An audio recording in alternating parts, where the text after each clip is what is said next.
আমি খুবই ভাগ্যবান, সেদিন আমার বেঁচে থাকার কথা ছিল, মৃত্যু থেকে অনেক কাছে ছিলাম। আমি আমারই সংসদ এলাকায় আমার নিজের বাসাকে এড়িয়ে পার্শ্ববর্তী আর একটা বাসায় আশ্রয় নিয়েছিলাম। বেশ। তখন চারদিক থেকে মিছিল আসছিল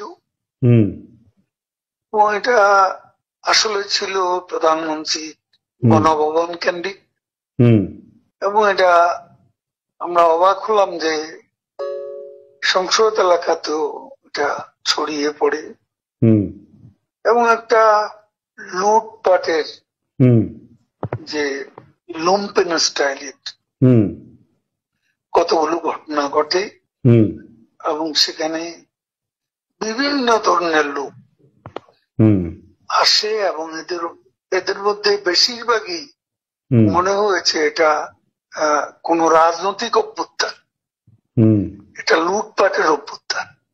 না, একটা কথা জিজ্ঞাসা করি, সে তো আমরা তখন সেটা দেখলাম এবং মাননীয় প্রধানমন্ত্রীকেও যে বাসাতে ছিলাম তারা সে বাসাতেও হামলা করে। আচ্ছা। তারা জানতো না যে সেখানে আমি আছি। আচ্ছা। আমার বাসা তারা লুটপাট করেছে, কিন্তু যে বাসায় আমি গিয়ে আশ্রয় নিলাম সেখানে তারা হামলা করবে এটা আমি ভাবতাম, কিন্তু সেখানেও দেখলাম যে অনেক লোকজন ঢুকে পড়ে এবং তারা ভাঙচুর লুটপাট করতে থাকে। আমি আমার স্ত্রী সহ আমরা বাথরুমে ঢুকিয়ে যাই, অনেকক্ষণ ছিলাম, প্রায় 5 ঘন্টা।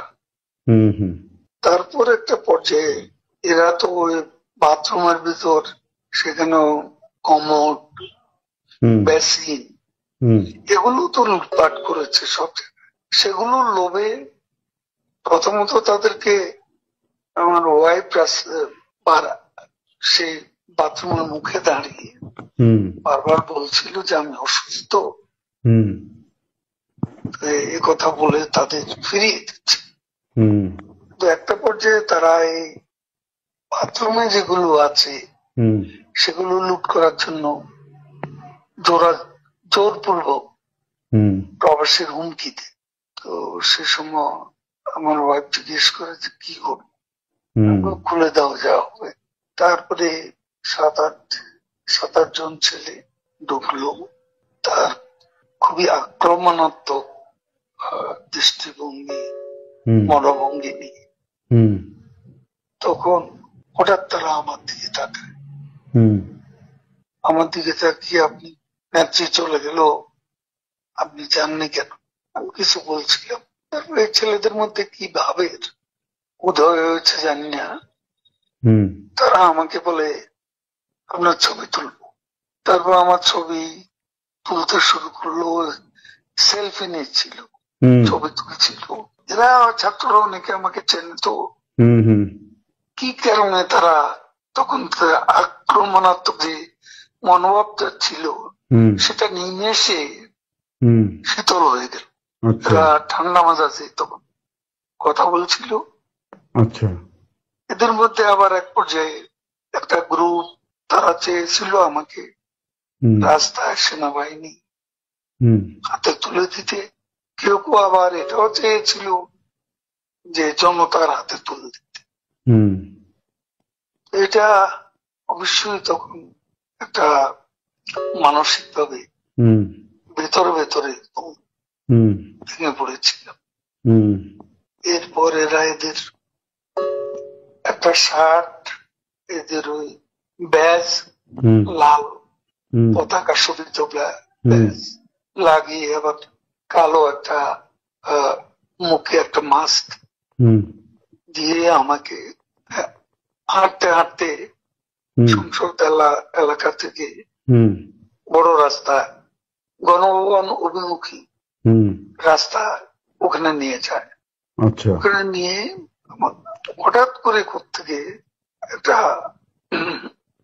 ট্যাক্সি আসে, হুম এটা ইজি বাইক, হুম সেটা খালি ছিল, হুম ওখানে কোনো গাড়ি ঘোড়া কিছু ছিল না।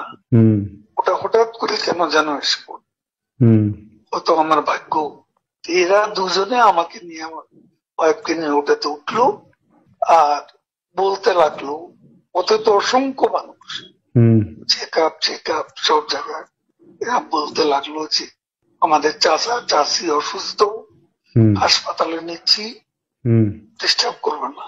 হুম এই করে করে নিয়ে গেল একটা অনেক দূরে একটা জায়গা। তো এটা হলো, ভাবতেও পারেনি ওরা যখন বাথরুমে ঢুকলো যে বেঁচে হুম থাক, হুম সে